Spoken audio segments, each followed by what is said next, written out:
भगवान शिव ने ली माता पार्वती की परीक्षा। पौराणिक कथाओं के अनुसार माता पार्वती ने भगवान शिव को अपने पति के रूप में पाने के लिए सैकड़ों वर्षों तक कठोर तप किया था। उनकी तपस्या को देखकर देवताओं ने शिव जी से देवी पार्वती की मनोकामना पूरी करने की प्रार्थना की थी। इसके बाद भोलेनाथ ने सप्त ऋषियों को पार्वती जी की परीक्षा लेने के लिए भेजा।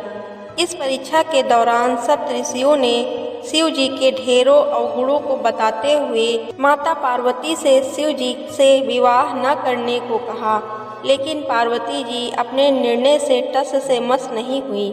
इस पर खुद भोलेनाथ ने माता पार्वती की परीक्षा लेने का निर्णय लिया। माता पार्वती के तप से प्रसन्न होकर शंकर जी उनके सामने प्रकट हुए और उन्हें वरदान देकर अंतर्ध्यान हो गए।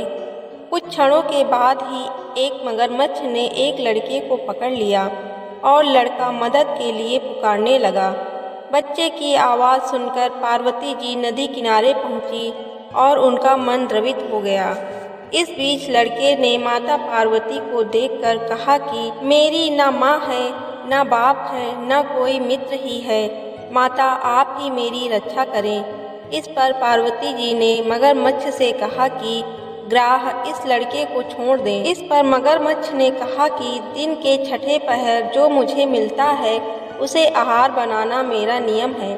पार्वती जी के विनती करने पर मगरमच्छ ने लड़के को छोड़ने के बदले में पार्वती जी के तप से प्राप्त वरदान का पुण्य फल मांग लिया। इस पर पार्वती जी तैयार हो गई। मगरमच्छ ने बालक को छोड़ दिया और तेजस्वी बन गया। अपने तप का फलदान करने के बाद पार्वती जी ने बालक को बचा लिया और एक बार फिर भोलेनाथ को प्रसन्न करने के लिए तप करने बैठ गईं। इस पर भोलेनाथ दोबारा प्रकट हुए और पूछा कि अब क्यों तप कर रही हो? मैंने तुम्हें पहले ही मन मांगा दान दे दिया है। इस पर पार्वती जी ने अपने तप का फल दान करने की बात कही। इस पर शिव जी प्रसन्न होकर बोले, मगरमच्छ और लड़के दोनों के स्वरूप में मैं ही था। मैं तुम्हारी परीक्षा ले रहा था कि तुम्हारा चित्त प्राणी मात्र में अपने सुख दुख का अनुभव करता है या नहीं। तुम्हारी परीक्षा लेने के लिए ही मैंने ये लीला रची थी। अनेकों रूप में दिखने वाला मैं ही एक सत्य हूँ। अनेक शरीरों में नजर आने वाला मैं निर्विकार हूँ। इस तरह पार्वती जी शिव जी की परीक्षा में उत्तीर्ण हुई और उनकी अर्धांगिनी बनी। उम्मीद करते हैं आपको यह कहानी पसंद आई हो।